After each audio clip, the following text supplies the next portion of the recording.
इरम, तुम क्या समझ रही हो कि ये सब कुछ दिखावे करके तुम सब कुछ हासिल कर लोगी और सब कुछ तुम्हारे हाथ में आ जाएगा?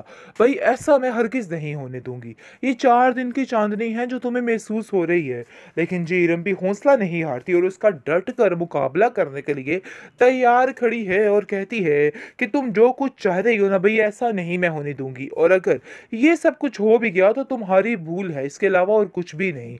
मैं कतई ये बात बर्दाश्त नहीं कर सकती हूँ कि कुछ भी अब गलत हो इस घर में। तो बेहतर यही है कि तुम जो चालाकियां करना चाहती हो रूहान की हद तक रखो, क्योंकि अब मजीद कोई चालाकी की गुंजाइश बाकी नहीं रह गई है। बस मैं तुम्हें यही बताने की कोशिश कर रही हूँ कि तुमने जो कुछ करना है बस अपने ही मनबोते पे करो। दूसरी तरफ देखेंगे कि साइमा कहती है कि मुझे पता नहीं क्यों ऐसा लग रहा है कि ये औरत कुछ ना कुछ गलत करके रहेगी और कुछ भी ठीक नहीं करेगी हमारे साथ।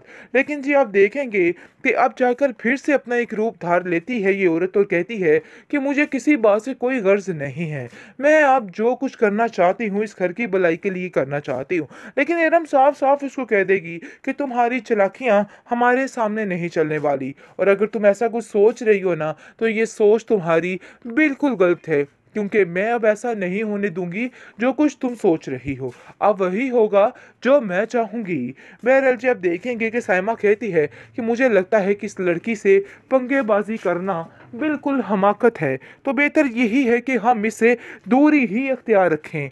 जिस पर रिफत कहती है कि बात तो तुम्हारी ठीक है, लेकिन इस लड़की को सबक सिखाना भी बहुत ज़रूरी है, वरना हमारी ज़िंदगी जीरन हो जाएगी। और तुम तो जानती हो कि ये अपनी पे आएगी तो कुछ भी कर सकती है, इसलिए बच के रहना हमारे लिए एक बहुत बड़ी गेम है और हमें इसको पूरा करना है, क्योंकि हया किसी भी तरह से बाज नहीं आ सकती और डंग मार कर कुछ ना कुछ बुरा कर ही देगी। इसलिए इससे बचना ही सबसे ज़्यादा बेहतरीन और अफसल काम है, और दूसरों को बचाना भी। यानी कि खुशी का पैकर थी। आज इस लड़की को क्या हो गया, कैसे घर में वह वेला मचा रही है। अगर इसकी नहीं सुनी गई तो इसने तो घर में अंत मचा ली है। आखिर ये सब कुछ क्या है हया, मैं तुमसे कुछ पूछना चाहती हूँ। हया का जवाब आगे से रसीद होता है कि मैं ऐसी ही हूँ, तो इसलिए बेहतर यही है कि सीधे तरीके से मेरे साथ चला जाए, वरना बहुत मुश्किल हो जाएगी। और मैं ऐसा बिल्कुल भी नहीं चाहती। रिफत भाभी काफ़ी परेशान है और कहती है कि न जाने क्यों इसको क्या हो गया है।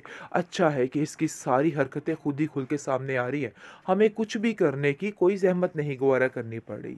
लेकिन जी आप देखेंगे कि ज़रार अपनी ज़िंदगी में काफ़ी ज़्यादा खुश हो चुका है और मुतमिन हो चुका है कि वाकई में जो कुछ हो रहा है ना भाई बेहतरीन हो रहा है, क्योंकि अब मुंह खोल के खुद ही इस चीज़ का इजहार करी जा रही है और हया की सारी असलियत खुल के सबके सामने आ रही है।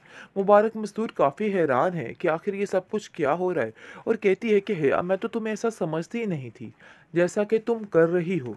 मुझे तो यकीन ही नहीं आ रहा कि वाकई में तुम हो।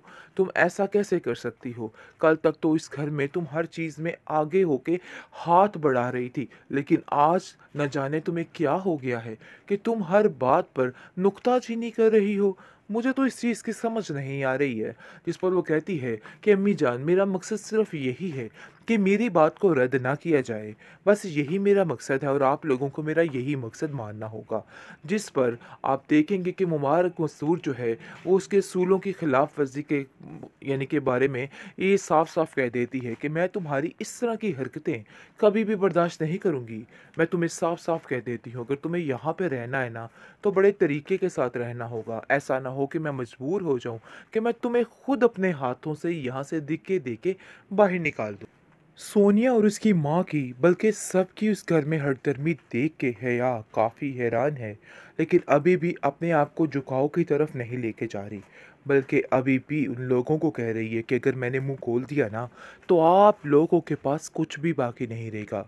तो बेहतर यही है कि जैसा जैसा मैं कहती हूँ कि वैसा ही होता जाए, क्योंकि वो अपनी मनमानी और ज़िद पूरी करवाने की आदी बन चुकी है और उसको ऐसा लगता है कि जैसे सब कुछ उसके इख्तियार में है और कोई भी उसकी मर्ज़ी के ख़िलाफ़ कुछ नहीं बोल सकता। लेकिन अब रिफ़त उसको साफ साफ समझा देती है कि देखो, अपनी खैर मनानी शुरू कर दो, क्योंकि अब तुम्हारे उल्टे दिन शुरू हो चुके हैं। जिस तरह साइमा पर तुमने तनकीद की थी, आज तुम भी वही कटहरे में खड़ी हो और वही तुम्हारा हाल है। इस चीज़ का शायद तुम्हें अंदाज़ा नहीं हो रहा, लेकिन मुझे बखूबी इन सब चीज़ों का अंदाज़ा है। तो बेहतर यही है कि तुम अपने दिमाग को दुरुस्त कर लो। लेकिन जी आप देखेंगे कि साइमा कहती है कि कल तक तुमने जो जीतें मुझे दी हैं, जो कुछ करवाया है लोगों के ज़हन में, बार-बार तुमने वो बातें डालने की कोशिश की है। देखो आज उसी मुकाम पे तुम भी खड़ी हो और मैं नहीं चाहती कि तुम्हारे साथ कुछ बुरा हो। तो बेहतर यही है कि तुम भी अब अपने दिमाग को दुरुस्त करो और जाकर अपना सोचने की कोशिश करो। लेकिन जी आप देखेंगे कि साइमा की ज़िंदगी को तकलीफ़ में करने वाली सिर्फ़ और सिर्फ़ ये हिया है और अभी भी कुछ न कुछ ऐसा कर देती है जिससे माहौल काफ़ी ख़राब हो जाता है।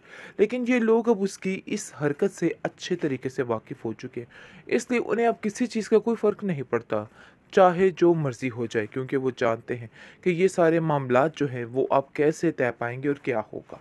हया अब अंदर से डर चुकी है और खौफ़ज़दा है कि आखिर ऐसा ना हो कि मामला वाक़ई में ख़राब हो जाए, क्योंकि जिस मामले को वो झुकाव की तरफ नहीं लेके जाना चाहती वही हो रहा है। लेकिन बहुत जल्द वो भी खुल के सामने आ चुकी है, क्योंकि अब वो अपने मुँह से इस चीज़ का इज़हार कर रही है और कहती है मुबारक मस्तूर को कि मेरे आगे कोई भी बोले ये मुझे बिल्कुल भी पसंद नहीं। जिस पर वो हक्की-बक्की रह जाती है कि आखिर हया जो कि कल तक एक यानी कि खुशी का पैकर थी, आज इस लड़की को क्या हो गया? कैसे घर में ववेला मचा रही है? अगर इसकी नहीं सुनी गई तो इसने तो घर में अंत मचा ली है। आखिर ये सब कुछ क्या है हया? मैं तुमसे कुछ पूछना चाहती हूँ। हया का जवाब आगे से रसीद होता है कि मैं ऐसी ही हूँ, तो इसलिए बेहतर यही है कि सीधे तरीके से मेरे साथ चला जाए, वरना बहुत मुश्किल हो जाएगी और मैं ऐसा बिल्कुल भी नहीं चाहती। इफ़त भाभी काफ़ी परेशान है और कहती है कि न जाने क्यों इसको क्या हो गया है। अच्छा है कि इसकी सारी हरकतें खुद ही खुल के सामने आ रही हैं। हमें कुछ भी करने की कोई ज़हमत नहीं गवारा करनी पड़ रही। लेकिन जी आप देखेंगे कि ज़रार अपनी ज़िंदगी में काफ़ी ज़्यादा खुश हो चुका है और मुत्तमिन हो चुका है कि वाक़ई में जो कुछ हो रहा है ना भई बेहतरीन हो रहा है।